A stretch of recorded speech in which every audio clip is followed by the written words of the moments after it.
Have you been to California, seen the sights and people there? Bicycle, bicycle.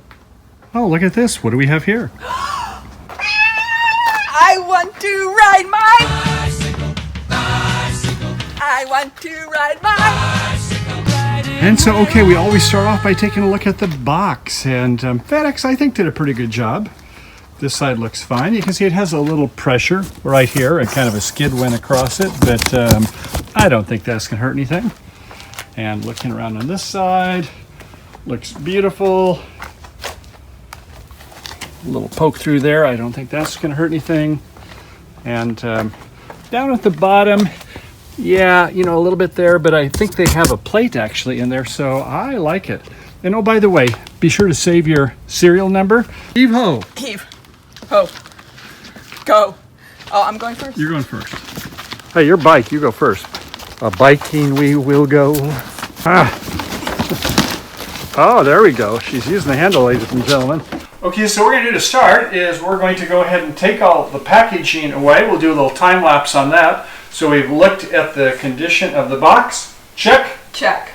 And now we're going to open it up, and this being our second packaging or unpackaging unit, what are we going to expect when we open it up? Lots and lots of cut ties and bubble wrap. Yes, it's going to be about, what did we say, about 30 or so I think it was like wraps? 33. Yeah, something like 33 tie wraps. Count them. So we're going to have to get those out. We're going to take a look at it when we get out. Now, one of the people will hold the box. The other will lift the bike out of the box. You know, these bikes are 65-ish type pounds. But, you know, if you're a one-person operation, while it does say this side up, do not lay flat, I would say you would have to carefully lay it flat and pull it out. But we're not going to do that since we have two people, right? Right.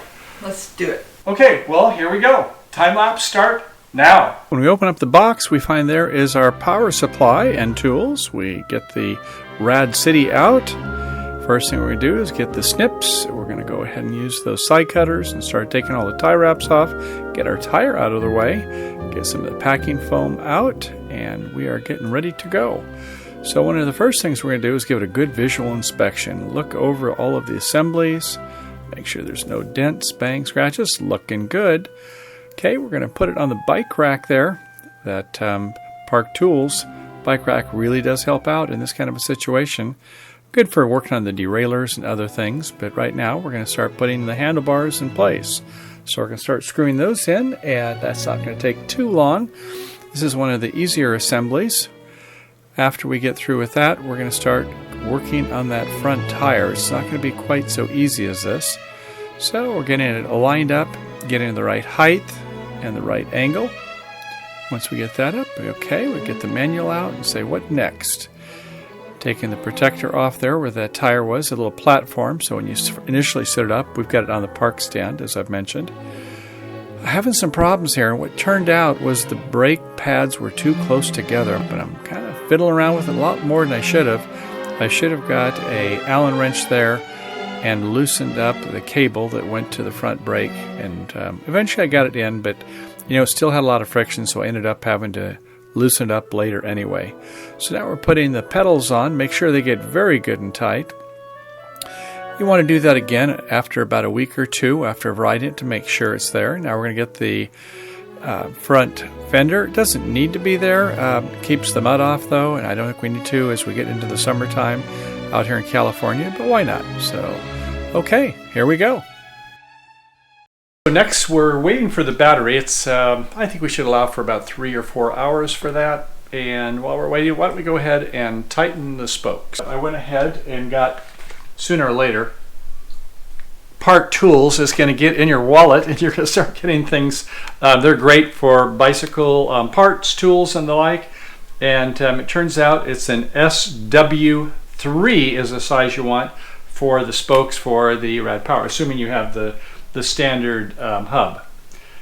105 gauge, whatever that means, 0.156, and I don't know if that's an inch symbol without wearing glasses. 3.96 millimeter, I think is what it says, nipple. So for what that's worth anyway, let's go ahead and try our tool and see what happens when we do a little tightening. So you've got the, not the side that's in the center, but the side that's outside here where it's got a little flat side, and that's where we're going to put it until we go now. The question is it clockwise or is it counterclockwise? Well, it depends if you're looking from the inside or if you're looking from the outside. If you're looking from the inside going out, then it's going to be counterclockwise. So I'm going to get to where it's snug. And I'm going to just try to do that as I go around all of these.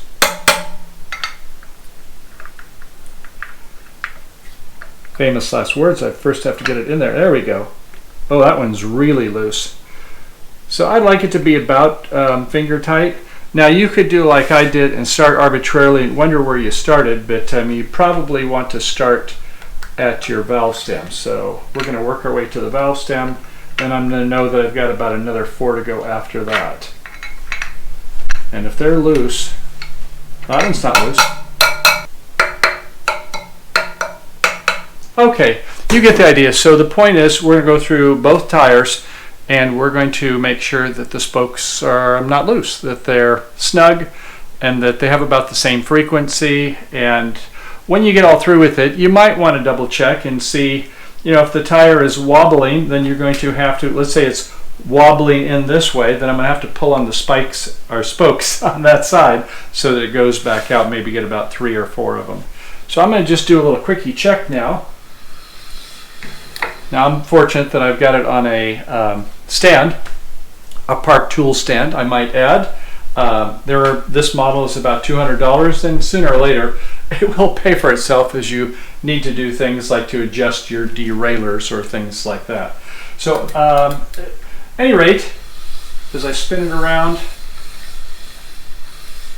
I don't see a lot of wobble one way or another, so at least the way it came from the factory, it seems to be pretty good. And assume that after I do the spoke tightening, it's not going to like pull it way out of line, but we'll do a double check. So we'll let the battery charge, and then we're going to go ahead and start doing a couple more tweaks, final inspection, before we go outside. I struck hard. It's been 2 pounds. That's flap. Put it in the basket. Whoa, wait a second. And then I'm going to write it. No. I'm going to write it, and I'm going to say, and that is for you, my pretty.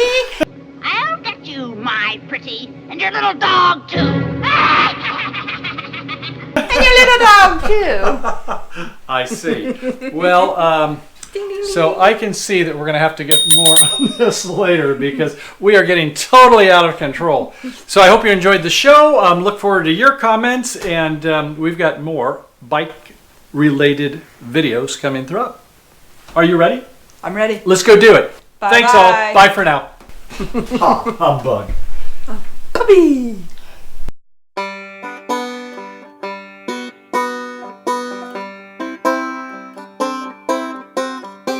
Have you been to California?